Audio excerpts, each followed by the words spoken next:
It isn't often that we see local politicians showing up in support and in person for LGBTQI plus events like this, so I'd like to extend a huge thank you to Mayor Ockerlander.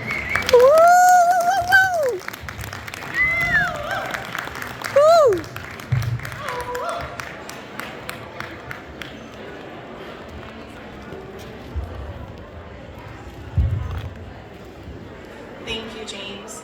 It is an honor and a pleasure to be here today for the first ever Pride event in the history of the city of Duvall. I want to thank Pride Across the Bridge, led by Axton Burton, and Snow Valley Pride, led by Greg Jamil, for all of your time and effort to make today's event happen. It has been a challenging few months in the country, Snoqualmie Valley, and Duvall, as a minority group of anti-LGBTQ people have felt empowered to treat others as less than, outwardly express disapproval, hate, and fear of the community, and work hard to have the rest of our community see their point of view. This has become increasingly more difficult to manage for local governments, which appear to be the targets of anti-LGBTQ groups, as we have an inherent mandate to support and defend the constitutional right to free speech, even as individuals have shown up to public meetings expressing hate.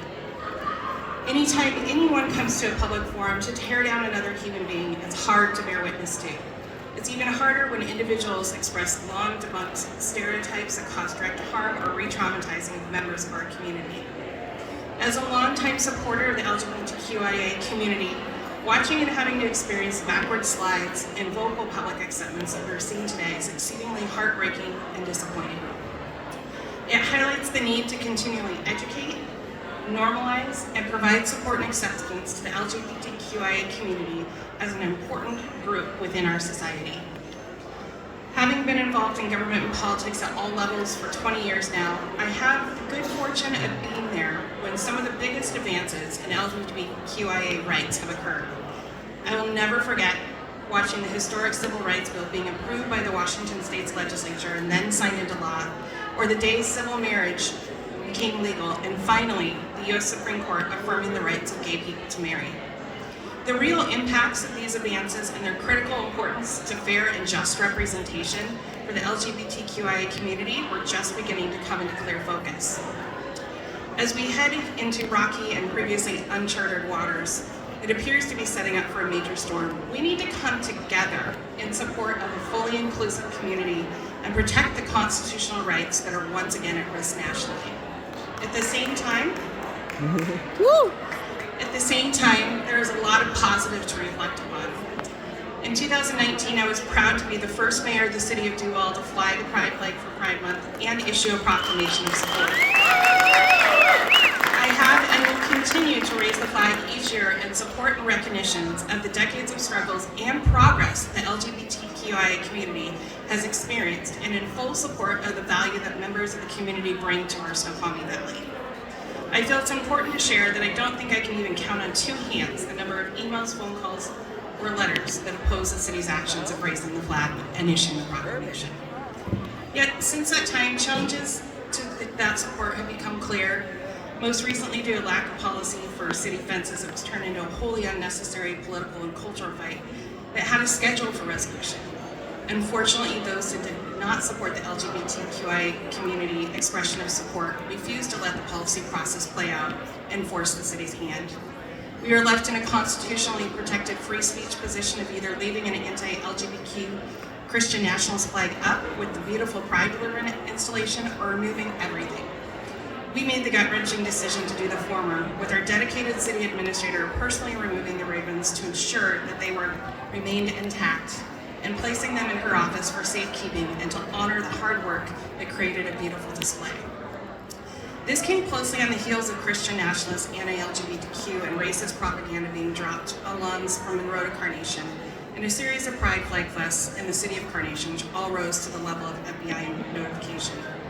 Despite the expected and justified anger by portions of our community, the actions we had to take with the fence to maintain the right to free speech, what showed up even more prominently is the love, support, and acceptance of our local LGBTQIA community.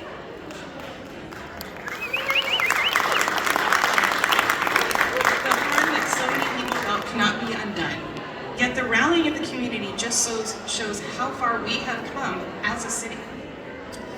I first became mayor, it became a priority for me to go beyond flying the flag and issuing an annual proclamation, but to also have the city host a local pride event. Having met many LGBTQIA families and couples over the years of campaigning, it seemed fitting to organize a Pride Family Picnic for all in our community. Unfortunately, due to lack of staffing, myself was already putting in 40 to 60 hours a week for the city. And several declared emergencies, including the global pandemic, the priority has not yet been able to become a reality. And I'm very grateful that Pride Across the Bridge and Snow Valley Pride have filled that gap. Yet, as each year goes by, I see more and more Pride flags in Duvall, at homes and businesses alike, not just for the month of June, but year-round. When I first moved to Duvall in 2001, I don't remember seeing even one. As our community has grown and changed to be more inclusive, more socially progressive, and culturally diverse, people are now outwardly showing the support that so many kept inward for so long. As an elected official who has taken an oath to uphold the laws of the state of Washington and the Constitution of the United States, every step we take to truly have equal rights and representation for all is a step in the right direction.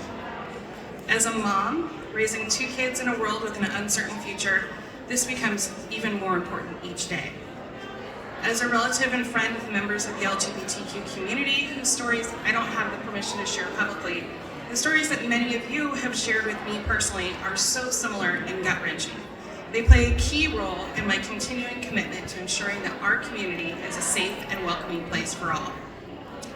The City of Duvall is committed to equal rights and using the limited resources we have to making our community visibly more inclusive and a welcoming space for all. There is much that we can't do. For example, we can't turn away public comment, even when it's hateful or harmful.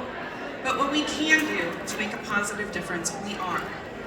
After several years of having it on a work plan without the staff to do the work, last year the council authorized a community events coordinator position and recently approved an inclusive public art policy which sets out the standards for art in the city of Duvall, and we believe meets the legal tests required to do so.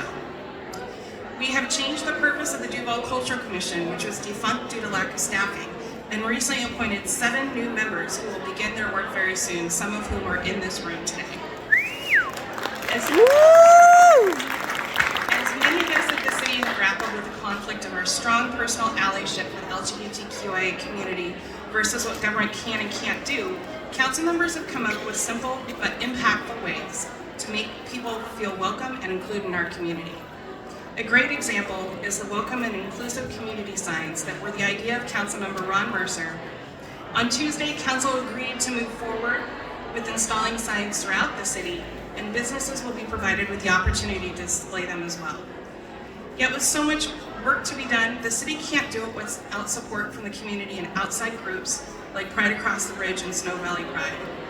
These 2 groups are bringing awareness, support, a sense of belonging, and a strong community-centric focus to their work in the Snoqualmie Valley that transcends the capabilities and functions of government.